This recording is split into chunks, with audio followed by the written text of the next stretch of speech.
Assalamualaikum warahmatullahi wabarakatuh. Salam sejahtera untuk kita semua. Om Swastiastu, Namo Buddhaya, salam kebajikan. Bismillahirrahmanirrahim. Wala haula wala quwata illa billah. Ilahi anta maksudi wa ridhoka madhubi. Jumpa lagi dengan channel Teguh Marifat yang masih membahas dan membahasakan metodologi agama, perspektif tasawuf eksakta, ilmiah waliyah, yaitu metodologi beragama dan bertuhan. Hari ini masih tentang ngaji kitab Qadim, dan kali ini sesi ke-9 sebagai pembuka cakrawala untuk bisa masuk ke ngaji kitab Qadim. Masih buka cakrawala, jadi masih semacam pengantar ataupun pendahuluan yang belum pada rinci-rincinya, karena supaya kebulatannya itu, keutuhan itu sudah didapatkan dulu. Diulang dari awal itu bahwa yang dimaksud kitab Qadim itu bukan kitab mushaf ya, tapi kitab perjalanan kesadaran atau kitab kesadaran. Hubungan antara kitab Qadim dan kitab mushaf bahwa kitab Qadim itu adalah perjalanan kesadaran yang akal, rasa, dan ruh. Istimewa adalah kesadaran ruh yang diberitakan, ya, yang diberitakan karena kemudian menjadi berita atau menjadi materi pengajaran. Sedangkan Quran Mushaf itu adalah model beritanya atau model pemberitaannya, yang itu aslinya adalah hadis ya, inna asdaqal hadis kitabullah wa khairul huda Muhammad. Jadi aslinya adalah hadis yang paling sidik, Al-Quran Mushaf itu sendiri. Nah, kesadaran bahwa hakikat manusia itu adalah kesadaran, ya. Sebenarnya namanya adalah sadar. Tapi karena sadar itu wilayahnya sudah wilayah verbal atau kata benda, padahal ini bukan mengenai kata benda, tapi mengenai isim atau nominal atau kata benda. Maka untuk setara dengan makna yang kata benda, ya kita sebut dengan kesadaran, lalu aslinya adalah sadar.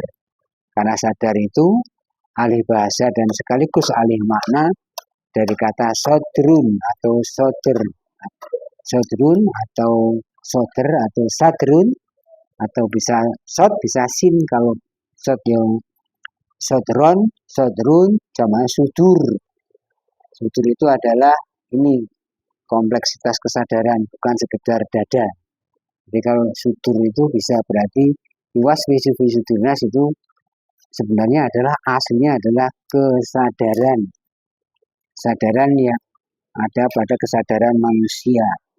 Atau kalau dalam surat Isra itu khalqan mimma yakburu fi sudurikum. Jadi satu ciptaan yang lebih, yang agung, ya, agung menurut pikiranmu atau menurut kesadaranmu. Ternyata sudur di sudurikum surat Isra itu dimaknai sebagai pikiran, bukan lagi adalah dada. Sebenarnya dada sebagai kias, tapi kalau kita artikan dada tok, itu hanya wilayah biologis, tidak mengandung kesadaran. Apakah yang dimaksud dalam Quran itu adalah intinya dada, atau justru intinya adalah kesadaran? Maka kalau dilihat dari itu, alam nasroh laka sadrok, maka lebih tepat sebenarnya adalah pada kesadaran. Walaupun kesadaran itu mungkin pangkalnya ada di dada, karena di dada itu ada kolbun. Nah, kolbun itulah sebagai pusat kesadaran, kesadaran nasun, kesadaran kolbu, dan kesadaran rasa dan kesadaran roh juga ada di dalam atau bermarkas di kolbu itu secara alamat zahiriyahnya. Namun hakikatnya tidaklah tersekat ruang dan waktu atau tidak berposisi atau tidak bertempat. Nah, kesadaran itu sendiri sebenarnya kalau boleh dibilang apa hubungan Quran dengan Quran mushaf dengan Quran hadis, ya Quran qadim ya. Sekali lagi Quran qadim itu bukan Quran mushaf ya, tapi Quran qadim baku mutlak dan kekal. Ya. Quran qadim itu sudah bukan wilayah materi lagi, bukan wilayah rasa lagi, tapi wilayah ruh yang itu tidak semata-mata dapat dibaca oleh akal, tidak dibaca oleh rasa, tapi harus dibaca oleh alat kesadaran roh itu sendiri. Ya, yang pada zaman Rasulullah dulu roh Nabi Muhammad dibelah dadanya, kemudian dibersihkan dadanya, itulah makna daripada meluaskan kesadaran. Karena tidak mungkin kesadaran roh itu yang dimensinya itu tiada terbatas ya. Nah kalau bagian ini dimensi roh ada 600, sementara kita makhluk manusia 3 dimensi. Paling banter ya 4 dimensi. Ada kesadaran yang 4 dimensi. Jadi kalau menurut Plato yang dikutip oleh Dr. Pareni yang saya baca itu ada kesadaran keempat, dimensi keempat. Yang kalau dimensi 3 dimensi kan seperti kita itu bergeraknya membutuhkan ruang dan waktu. Kalau secara dimensi keempat itu tidak ada sekatan ruang dan waktu, semua real time dan right now. Nah, kesadaran akal hakikat maaf Al-Quran Mushaf itu adalah rekaman dari perjalanan kesadaran manusia. Yang perjalanan mana itu adalah perjalanan agungnya innalillahi wa inna ilaihi raji'un, dari Allah ya, kemudian menurut Allah kembali kepada Allah, atau bahasa lain sangkan paraning dumati. Hidupnya adalah dumati, ada sangkan ning dumati yaitu Allah, ada dumati itu sendiri peristiwa atau kejadian atau keadaan yang terjadi atau proses yang terjadi ya, kemudian paraning dumati akhir dari hal yang terjadi ini. Nah, Quran Mushaf itu menggambarkan keadaan yang terjadi. Jadi mesti ada ada kesetaraan dalam membaca itu, harus bisa ketemu posisi atau alamat keadaan yang terjadi pada waktu itu maupun proses yang terjadi yang kemudian itu diberitakan. Sehingga untuk mengusutnya seolah-olah harus napak tilas untuk menemukan maknanya, kejadiannya, fungsinya, sifatnya, apa segala macam, zatnya itu harus napak tilas, tidak bisa dibaca dengan kacamata baca sekarang, tapi harus kembali napak tilas atau mengulang perjalanan, tentunya lewat perjalanan para aulia, para rasul, para syuhada, para nabi, yang perjalanan itu secara turun temurun ya. Karena sebenarnya adat juga itu ada Jawa dengan adat luar Jawa itu berbeda. Orang Jawa punya perilaku begini, punya sikap begini, punya karakter begini. Itu perjalanan tentu dari turun-turun, tentunya lewat peradaban Jawa ya. Beda nanti kalau misalnya tidak mungkin peradaban Jawa sama dengan peradaban Belanda. Ternyata harus lewat kalau bahasa agama harus lewat sanad ya. Harus lewat sanad yang bersambung pada perjalanannya. Demikian dua proses pewarisan peradaban atau adab atau adat itu juga harus lewat jalur yang sama. Tidak bisa orang Jawa mau mempelajari peradaban Jawa harus berguru ke Belanda misalnya. Ya ada literasinya, tapi nanti ekspresi atau ungkapan kejiwaannya tentu akan berbeda. Dan berbeda itulah maka harus pakai jalur yang sama, posisi yang sama, tempat yang sama, kemudian dengan karakter perilaku yang sama. Kemudian bahwa Al-Quran Mushaf itu yang itu sebenarnya replikasi atau apa, atau duplikasi dari Al-Quran Qadim, karena Al-Quran Qadim itu nggak bisa dibaca, tapi yang bisa dibaca sekarang ini karena sudah melalui konversi atau konverter ya, baik yang dengan karakter Rasulullah pada waktu itu untuk mengkonversi uh, pembacaan di alam qadim, kemudian jadilah hadis yang diucapkan atau hadis yang dilakukan atau kemudian ditulis ya, kemudian ditulis. Tapi asalnya adalah dari karakter Rasulullah itu yang sudah berhasil mengadaptasi atau mengambil dari peristiwa atau perjalanan di alam qadim, ya, di alam qadim. Malah kalau diringkas-ringkas dari awal sampai akhir bagi orang yang telah melalui dan menempuh jalan salik atau jalan torikoh atau jalan menempuh jalan qadim, yang itu bisa torikoh, bisa suluk, bisa salik ya, jalan qadim, maka sebenarnya keutuhan Al-Quran yang 30 juz kemudian 144 surat 6.360 6236 ya, yang dulu ada di SD 666 dan 236 ayat, nanti versinya banyak, tidak hanya itu karena terbitan di Indonesia kemudian 6236 itu menceritakan satu sosok perjalanan, satu sosok karakter paripurna ya, kualitas kamil mukamil, satu sosok perjalanan itu yang melalui perjalanan yang menempuh ulang perjalanan para nabi-nabi terdahulu. Nabi Muhammad itu menapak tilas perjalanan Nabi Isa, Nabi Musa, Nabi Ibrahim, Nabi Idris, Nabi Nuh, Nabi sampai dengan Nabi Adam. Jadi keseluruhan itu menggambarkan langkah-langkah atau kronologi perjalanan manusia yang menuju perjalanan kesadaran awal sampai akhir, innalillahi wa inna ilaihi raji'un. Sehingga hanya menggambarkan satu karakter, walaupun di dalamnya ada bermacam-macam karakter, tentunya karakter Nabi Muhammad berbeda karakter Nabi Isa, berbeda karakter Nabi Musa. Tapi hakikatnya itu selebur menjadi satu karakter. Jadi karakter yang membentuk pada seorang orang per orang itu hakikatnya dia menyerap dari semua karakter yang pernah dia sentuh, yang pernah dia berhubungan, yang pernah dia interaksi.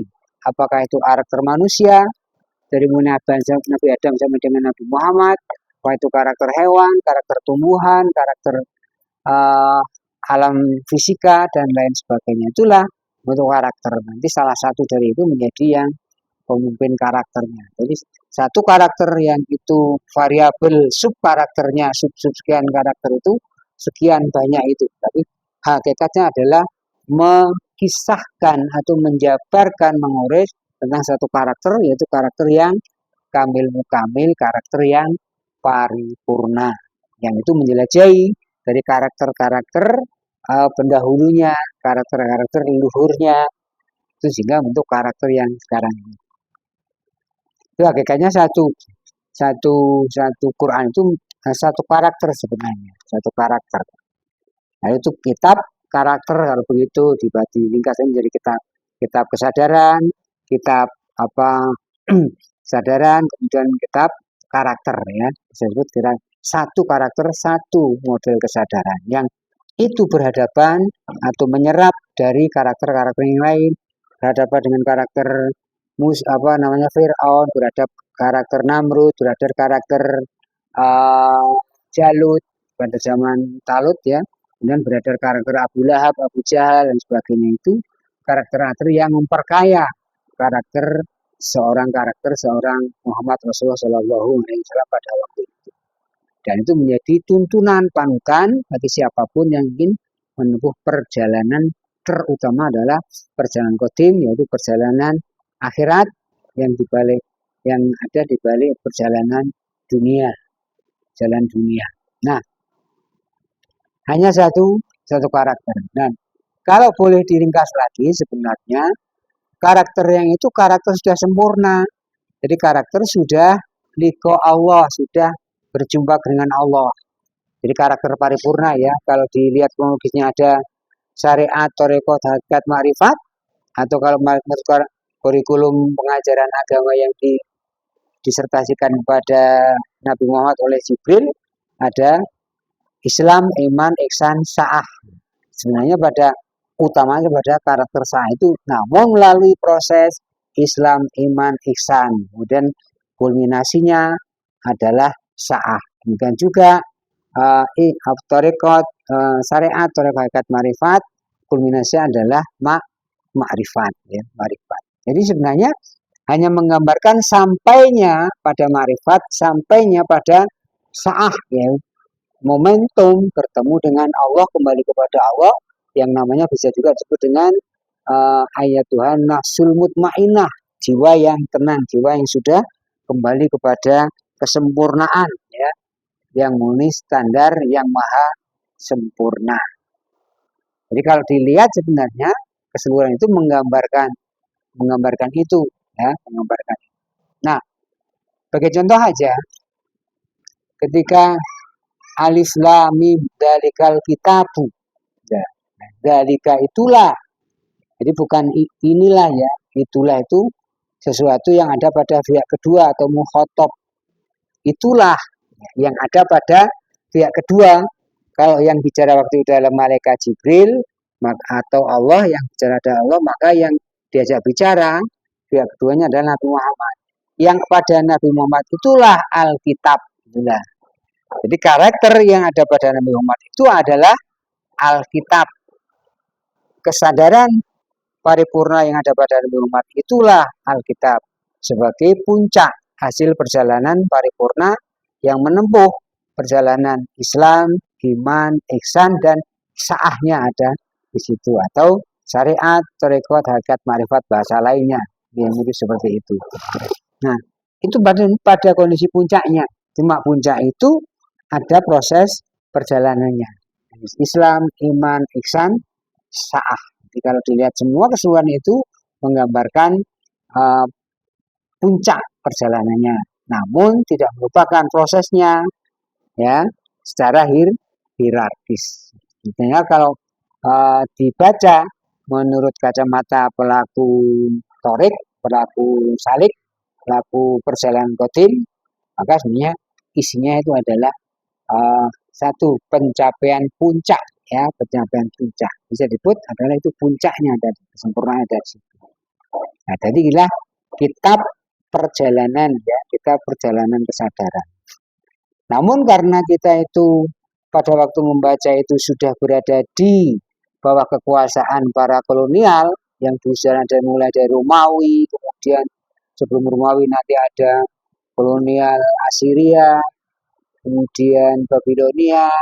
Karena di bawah kekuasaan itu, maka kitab-kitab suci manapun ditegakkan sebagai kitab hukum, kitab yang mengatur mengatur karakter, ya, mengatur karakter. Jadi terbentuknya karakter, perilaku, perbuatan, tindakan orang dalam lingkungan kekuasaan itu adalah diatur dengan hukum, diatur dengan hukum. Ini kalau kita kembalikan pada pengertian daripada hukum itu, maka hukum itu adalah pengertiannya adalah alat paksa untuk menciptakan keadilan. Hukum itu alat paksa. Padahal dalam beragama itu la ikraha fiddin, ya, tidak ada paksa. Bukan saja dalam memilih agama, tapi dalam menjalankan agama pun juga tidak paksa, ya, tidak paksa. Maka akhirnya karena kita berada di bawah keadaan dipaksa, maka jadilah kemudian hukum Romawi, hukum Babylon, hukum Assyria, hukum Mesir, ya, hukum Fir'aun, karena kita di bawah kekuasaan, tidak lagi merdeka sebagai sebuah pilihan untuk menjalankan suatu kesadaran, ya, menjalankan suatu kesadaran. Maka jadilah dikonotasikanlah, dikategorikanlah kitab suci itu sebagai kitab hukum, walaupun sejatinya itu adalah kitab kesadaran, kitab tuntunan kesadaran, di mana kesadaran melahirkan karakter atau kepribadian, maka kitab tuntunan kesadaran kepribadian, ya, atau karakter, karena munculnya warna kesadaran itu terlihat pada karakter orang yang menjalankan kesadaran itu sendiri. Nah, inilah cara membaca kitab qadim. Yang kita baca kitab qadim itu juga membaca kitab mushaf. Namun dalam perjalanan khotim itu bukan semata-mata bergantung atau bertumbuh pada kitab mushaf sebagai dalilnya, tapi yang utama perjalanan itu adalah harus di bawah bimbingan seorang guru atau pemimpin, karena tidak mungkin dalam sebuah perjalanan ataupun peradaban dan kesadaran ini juga tanpa ada pemimpin, nggak mungkin ya. Manusia normal pasti berada di bawah kepemimpinan.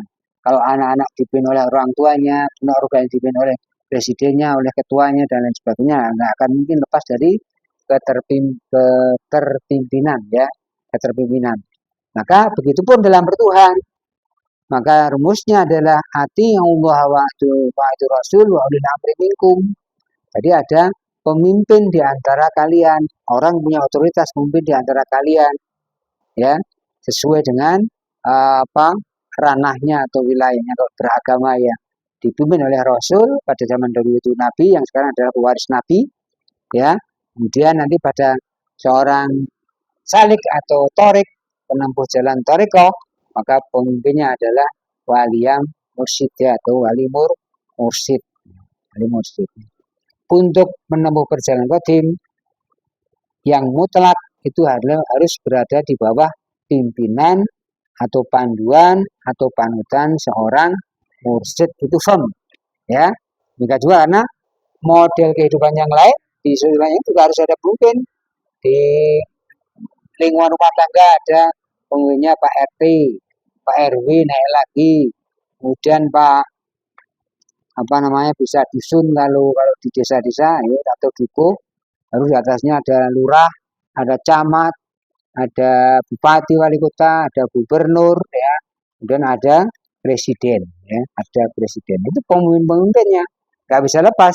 Orang itu masih normal pasti berada di bawah kepemimpinan dan wajib ya, dan wajib di bawah kepemimpinan. Itu pun dalam beragama dan bertuhan tidak bisa sendiri, tidak mungkin sendiri, tapi harus lewat pemimpin ulil amri minkum yang itu fungsinya adalah sebagai wasilah, penghubung, konduktor, konektor, penghantar untuk sampai kepada Allah ya.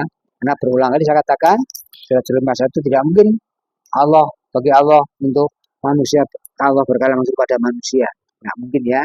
Pemakanan libasyarin ayyukalimuhum wahu ya, tidak mungkin Allah berkalam langsung kecuali lewat wahyu min waran hijab atau yang ada di balik hijab ya, ada di balik hijab karena ada energi ada di balik hijab, ada sebuah energi, dan mengutuslah seorang rasul ya untuk menurunkan wahyunya. Jadi wahyu tetap lewat rasul, nggak mungkin langsung ya, kecuali ilham boleh. Jadi kalau wahyu pasti lewat rasul. Di wahyu apa? Ya wahyu kalau di peradaban Jawa gampang dong, itu ya kayak wahyu di pewayangan itu. Wahyu punya otoritas, punya power ya, turun dari Tuhan, itulah wahyu. Yang dapat wahyu punya otoritas, punya power sebagai pemimpin, sebagai otoritas, sebagai pemimpin, itulah wahyu. Jadi bukan wahyu semacam ilham, bukan. Macam ilham bukan. Tapi intinya adalah keterpimpinan ya. Geraknya dipimpin, itulah geraknya gerak wahyu. Jadi bukan semata-mata bersandar kepada Quran mushaf, walaupun Quran mushaf itu adalah berita perjalanan pelaku khotim yang sudah mencapai kesempurnaan ya, kesempurnaan. Itu beritanya, namun tidak ada yang dulu tidak bisa teruraikan juga banyak, karena Nabi juga menyampaikan utlubil ilma walau bisin, tuntutlah ilmu walau sama negeri Cina. Karena waktu itu teknologi dan metodologi itu belum support yang di Arab sana untuk menjelaskan tentang roh sebagai teknologi metafisika. Maka akhirnya ya roh ya sebagai khayalan saja, karena tidak dapat diukur, tidak dapat direpresentasi sebagai rumus-rumus atau teknologi fisika yang itu mirip dengan teknologi fisika. Di Cina pada waktu itu sudah sudah menjadi kebiasaan memahami, menerapkan, menggunakan teknologi metafisika ruh, ya, yang itu ruh, di mana pengetahuannya di balik setiap benda ada energi, balik setiap benda ada kekuatan, ya. Itulah di Cina sudah gitu. Di Arab belum sampai.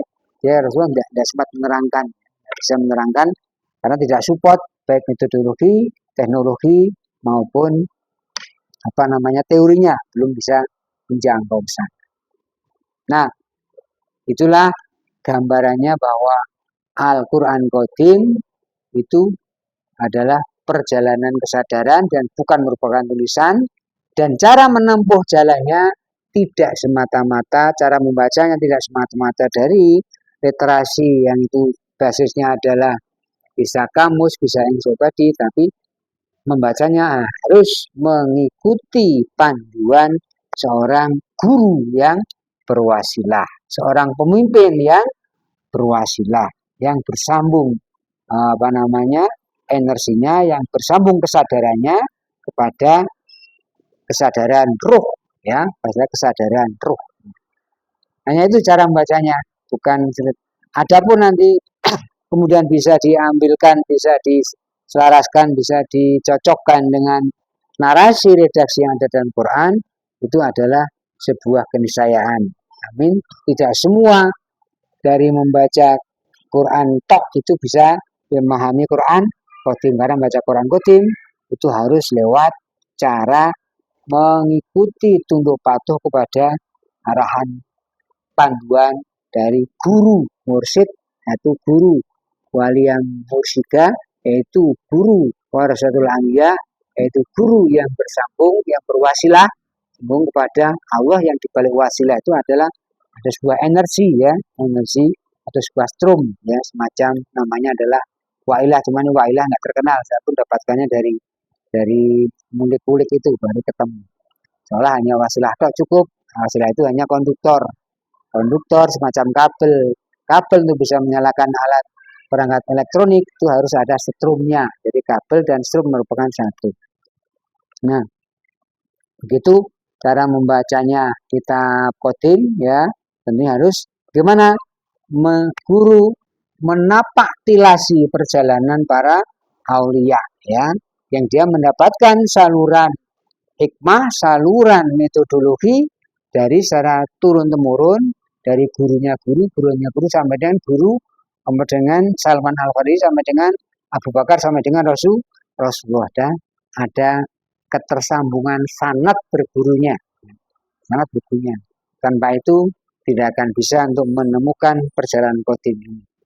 Jadi kalau hanya membaca literasi, referensi, itu tidak dijamin akan sampai kepada perjalanan paripurna yang digambar dalam Al-Quran, yaitu Islam, iman, ihsan, sa'ah, atau dibahasakan lain syariat, tarekat, hakikat, ma'rifat, ya, itu mesti ada panduannya, bukan dengan itu.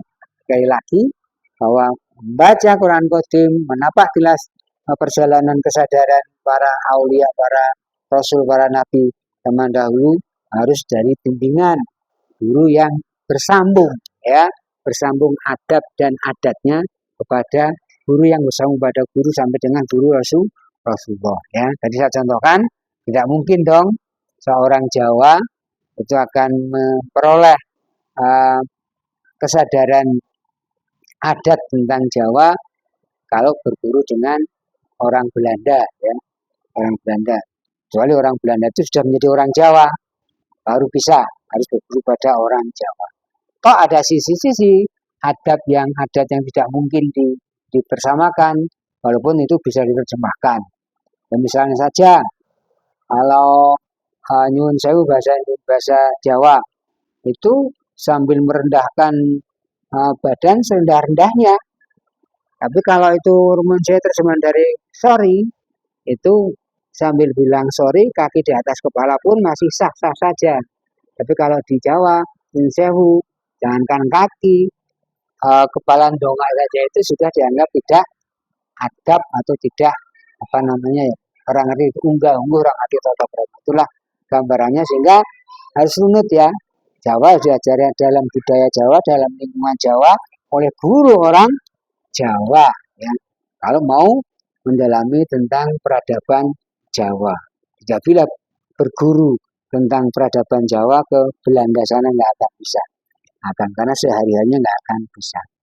Apalagi Jawa itu penuh sanepan ya. Demikian juga dalam Quran juga banyak sanepan-sanepan yang tidak tugas serta merta dapat dibaca. Nah, tadi itu di awal dari kitabu, nah, ternyata yang dimaksud bukan kitab. Apa waktu itu Rasul pegang mushaf dan ditunjuk oleh malaikat, dalika, itulah yang ada pada kamu Alkitab. Tentu bukan. Saya tidak yakin kalau waktu megang kitab kemudian baru ditunjuk dalika. Dan tidak, waktu itu pun Quran mushaf juga belum tercetak. Jadi apa yang dimaksud dalika Alkitab? Dalika Alkitabu, dalika adalah sebagai subjek atau mubtada atau pokok kalimat, Alkitab sebagai keterangan kalimat ya. Itulah kitab, itulah yang ada padamu adalah kitab yang tertentu, yang spesifik, bukan sembarang kitab, karena ada apa namanya, ada alnya, ada sinya, atau ada sangnya, atau ada the-nya. Sudah tertentu, sudah spesifik, sudah ma'rifatnya bahasa Arabiahnya atau bahasa Arabiah. Jadi bukan dalika kitaban, dalika kitabun, tapi dalika al-kitabu, itulah sang kitab atau si kitab, atau apa namanya ya, bagi kita si kitab kalau begitu benda, atau sang kitab itu perorangan, itulah sang kitab ya. Sang kitab ada pada kamu. Cuma sayangnya terjemah selama ini adalah dalika terjemahkan inilah kitab ini ya. Jadi agak jauh. Kalau ini melekat pada pihak satu. Ini misalnya HP ini ya, itu baru bisa HP ini. Tapi kan itu katanya bukan dalika tapi hada atau hadihi. Jadi ini itu dengan hadihi atau hada. Kalau dalika itu yang ada pada kamu itu. Dalika alkitabu lah. Nah, kita ternyata sudah satu ketemukan seperti itu ya, ini sudah keluar dari kaidah bahasa. Ini kita bisa baca karena kita lihat bahwa yang dimaksud dalam dalika alkitabu itulah adalah bentuk atau kompleksitas kesadaran yang membentuk karakter. Tentunya kalau kesadaran berada di balik jasad, berada di balik karakter. Tapi karakter itu diwarnai oleh kesadaran. Jadi nggak bisa lepas antara karakter, perilaku atau sikap. Itu ternyata di baliknya adalah sebuah kesadaran. Kesadaran mewarnai. Jadi nggak bisa dipisah. Kalau misalnya kelakuan orang, ya kelakuan dia pasti punya alam kesadaran yang bisa menimbulkan, melahirkan warna kelakuan itu. Nah, itulah dalika sebagai salah satu contoh saja ya. Dan sekali lagi yang lain juga, contoh kemarin sadar itu ternyata paling pas itu kesadaran di bahasa kita. Jadi kitab perjalanan adalah kitab kesadaran, dan sadar itu ya sadrun. Jadi kata sadar sebenarnya itu alih kata dari kata sodrun atau sadrun. Kalau sodrun sod dada, kalau sadrun juga kesadaran ya, mesti berarti muntaha kesadaran tertinggi ya, kesadaran tertinggi. Sadrun itu mirip-mirip, alamatnya sama. Jadi kata sadar itu dari kata sadr ya, maka namanya kesadaran ya, kesadaran tertinggi. Yang kesadaran ada di balik kolbu ada di balik dada. Jadi kiasnya adalah seperti itu nanti. Itulah intinya pada kesadaran ya. Kemudian kronologi ternyata perjalanan mencapai kesempurnaan itu bukan dari syariat hakikat, syariat atau hakikat marifat, perjalanan coding. Kalau metodologinya iya, deskripsinya iya, definisinya iya seperti itu. Tapi apakah menjalani itu tanpa guru bisa? Itulah yang menjadi pertanyaan besar. Kalau tidak mau disebut sebuah penyangkalan ya. Karena rumusnya tiap manusia itu harus berada di balik pemimpin. Tiap manusia harus berada di balik Tuhan atau Tuhan. Tiap manusia harus berada di balik orang tua. Tidak ada manusia yang tidak ada orang tuanya. Ya, ini harus di bawah naungan atau mengikut para pemimpin atau ketua orang tuanya. Nggak bisa lepas dari situ ya. Harus keterpimpinan ada itu. Nggak akan bisa tanpa lewat pemimpin. Pasti kita juga berperilaku begini apapun juga mengagumi seseorang. Walaupun yang dikagumi tidak ada jalinan. Enggak soalnya akhirnya kagum pada dirinya sendiri yang disebut dengan narsis ya. Jadi narsis. Akhirnya nggak ada posisi atau alamat ordinat yang dikagumi, akhirnya pada mengagumi dirinya sendiri. Ya, pasti ada yang ketika itu kita selalu terpisah antara yang diri yang dikagumi ada diri yang mengagumi. Ada dua diri seolah-olah di situ. Ya, jadi rumus sekarang ada tiga sudut ya, disebut dengan trinitas ya. Ada tiga sudut pasti. Ada Allah, ada Rasul, dan ada hamba ya. Allah, Rasul, hamba atau pribadi. Itu juga tersebut dalam sistem kesadaran. Ada dalam diri ini juga seperti itu. Ada kalau di dalam sistem ego adalah ego super ego, ada ego super ego. Super ego menjadi pemimpin tertingginya. Kemudian diikuti ego baru ada membentuk keinginan atau juga trinitas juga model kesadaran. Ada trinitas juga, ada tris. Nggak bisa satu tunggal, pasti ada satu yang. Kalau yang dikagumi ternyata bukan Rasulullah itu, maka tidak akan sampai kepada kehadapan Allah Subhanahu wa Ta'ala. Jadi yang dikagumi adalah statusnya Rasulullah.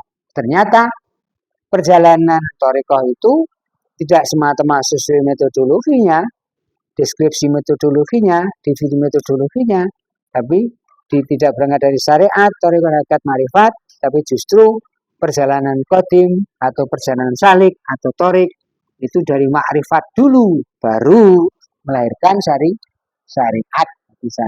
Dan langkahnya berbeda, bertolak belakang, bukan syariat thariqah hakikat marifat, tapi dari makrifat membuahkan syariat. Jadi syariat itu buah daripada marifat. Maka syariatnya para nabi kan berbeda-beda. Nabi Isa berbeda, Nabi Musa berbeda, ya. Syariatnya berbeda-beda ya. Ada yang berbeda-beda. Nah, kira-kira gitu kurang lebih begitu gambarannya. Jadi kalau mau mengejar pun silakan melakukan perjalanan yang sempurna syariat thariqah hakikat marifat kalau bisa ketemu Allah liqa Allah. Karena kuncinya wa man kana yarju liqa rabbih harus ketemu ya. Nah, dalam perjalanan itu kata kuncinya itu harus tunduk patuh pada guru namanya sabar. Sabar dan terus bersambung. Nah, bersambung inilah namanya sholat. Sholawat itu bersambung. Ada memang teknik bersambung yang sholat kaifiyat, tapi hasilnya itu mesti adalah ada bersambung kepada Allah. Sehingga innallaha wa malaikatahu yusholluna 'alan nabi, Allah bersambung kesadarannya, bersambung kecintaannya, bersambung segala-galanya ya, bersambung karena sholat itu adalah bersambung. Maka dalam Quran wasta'inu bis-sabri was sholat. Jadi minta tolonglah kamu dengan sabar dan sholat. Tapi ternyata harus dengan sabar dulu. Sabar itu sikap yang paling memenuhi syarat untuk kita berpatuh kepada seorang guru. Dari tuntunan guru, yang guru itu sudah bersambung akan Allah. Dan guru itu sendiri juga sabar. Saya kira tidak ada yang bisa meragukan dong betapa sabarnya Rasulullah, betapa sabarnya Abu Bakar. Itu panutan atau model-model sabar. Barulah sholat. Setelah sabar baru sholat. Sholat bisa kaifiyat, bisa kualitas. Kalau kualitas adalah sholat yang bersambung. Atau sholat itu mi'rajul mu'min. Setelah itu adalah naik dimensinya, naik kesadarannya, ya, naik kesadarannya. Nah, itulah Quran Mushaf. Ternyata isinya adalah perjalanan kesadaran seorang manusia secara paripurna yang menempuh innalillahi wa inna ilaihi raji'un. Jadi kesadaran paripurna untuk menempuh perjalanan ya. Yang dulunya dimulai harus ketemu dulu dengan guru yang ma'rifat. Guru yang ma'rifat. Inilah gambarannya. Ada satu lagi saya lupa ini ya, mau saya sampaikan satu lagi. Nanti kita sampai di kesempatan yang lain. Ada penting sekali ini untuk, tapi tiba-tiba terlintas adalah lupa, tapi nggak bisa dipaksakan ini. Untuk diingat juga tidak segera muncul lagi. Ada satu penghubung lagi yang kaitannya dengan kesadaran itu, ya. Kaitan dengan kesadaran itu. Nah, kesadaran para nabi, ya, kesadaran para nabi, kesadaran paripurna, menuju paripurna sampai dengan liqa'a Rabbi, bertemu dengan Allah, ya. Nah, untuk kesadarannya masih ingat ada kaitannya tadi itu. Innaha lakabiratun ila alal khosyiin di surat di Baqarah, ya. Wasta'in bisa beri 90-an mungkin, ya. Wasta'in bisa beri sholat, maka mintalah pertolongan dengan sabar dan sholat, ya. Jadi sabar dulu baru. Nah, sabar itu berat. Karena ya kalau sabarnya kayak Nabi Musa lah kita gambarannya. Berat toh.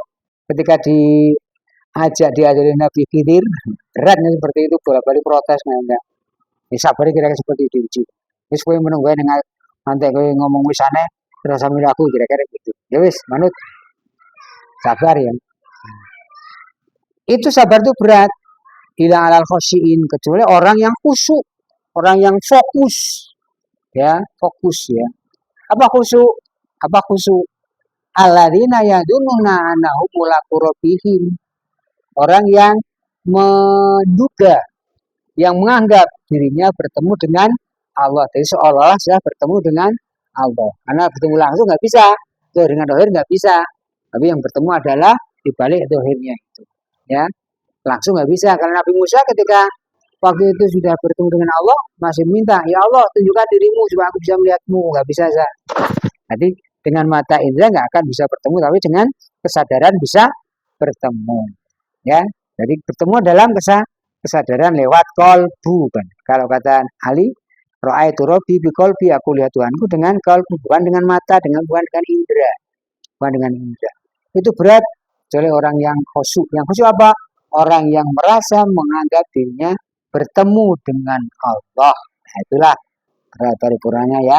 Jadi Quran ini menggambarkan bagaimana bertemu dengan Allah, proses berjalannya dari syariat, hakikat, marifat, atau Islam, iman, ihsan, sa'ah. Itulah gambaran yang dirangkum dalam Al-Quran. Jadi kita membacanya harus panduan guru, nggak bisa membaca langsung. Karena guru yang sudah bersambung rohaniyahnya pada rohaniyah Allah Subhanahu wa ta'ala, rohaniyah Rasulullah yang sudah bersambung pada rohaniyah Allah Subhanahu wa ta'ala yang laisa kamitslihi syai'un, ya. Itulah membacanya, ya, bukan baca mengejak begini, tapi menempuh jalan di bawah bimbingan seorang guru mursyid yang berwasilah dan berwailah, ya. Wasilah dan jadi kuncinya menempuh jalan itu ternyata bukan dari syariat atau hakikat marifat, tapi marifat dulu ketemu guru mursyid baru melahirkan syariat dalam proses pembentukan kesadaran. Dan kesadaran ini adalah berulang kali kebangkitannya. Maka digambarkan kebangkitan kiamat macam-macam, ya. Kiamat itu kebangkitan kesadaran yang utama, loh. Bukan kiamat hancurnya peradaban. Hancur peradaban buat apa kita itu? Sudah nggak menyaksikan lagi. Tapi kiamat kebangkitan kesadaran, ya. Dari mati kesadaran lama, bangkit kesadaran baru.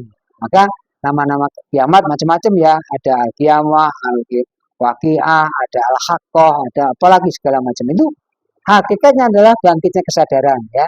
Rendah dari SD ke SMP kesadaran, SMP ke SMA kesadaran. Mari saya contohkan dari turab tanah menjadi dari turab menjadi nutfah, nutfah menjadi alaqah, alaqah menjadi mudghah, baru dari mudghah di dalam rahim 9 hari baru menjadi bayi. Itu juga kebangkitan biologis.